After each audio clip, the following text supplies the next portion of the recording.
I'm AnnaTheArcher. Today I'm gonna make venison meatballs. So I just wanted to show y'all a quick, simple recipe that I like to use. It's fast and it's good. It's something to do with ground venison, and my ground venison has 80% venison, 20% pork fat mix ratio.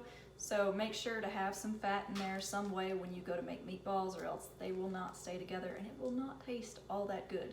So you need some fat, and what you're gonna need, obviously, I have 2 packs of venison with me. I like to use black pepper, parsley, obviously breadcrumbs, and make sure to have some eggs.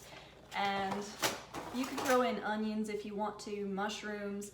Honestly, I like to do some bell peppers, so that's what I'm going to be doing. So let's get started. You're going to first start, you want to combine all your ingredients in the bowl together. So I'm going to put in my venison first. Next, add black pepper to taste. I prefer mine decently spicy, so like a good amount of black pepper in there. And I choose to add parsley.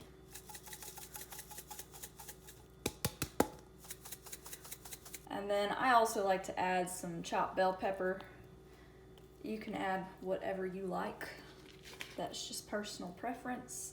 Honestly, these could be a little smaller, but I don't mind them chunky. Throw in your breadcrumbs. And at least 1 to 2 eggs. I would say with this much meat, you'll need at least 2 eggs. The eggs help it stay together. And now you're ready to just kind of get in there, mix all the ingredients up. You can use a spoon if you prefer, but I like to use my hands because you can really mix it all up pretty well. Make sure everything gets covered properly. And then to do a test on if these are going to stick together or not, take out a decent sized meatball like that and see, once you roll it in your hand, see if that meatball is going to stick together. And if it's not, either add some more breadcrumbs or egg, whatever needs to be done to make it stick together.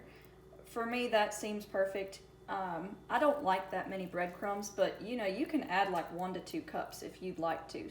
So once you roll your meatballs, make sure while you're cooking to have your oven set to 400 degrees and cook for about 20 minutes and see where they're at. I like to put aluminum foil in the pan so my meatballs don't stick to the pan itself. And yeah, after 20 minutes, stick a fork in one of them and see if they're done.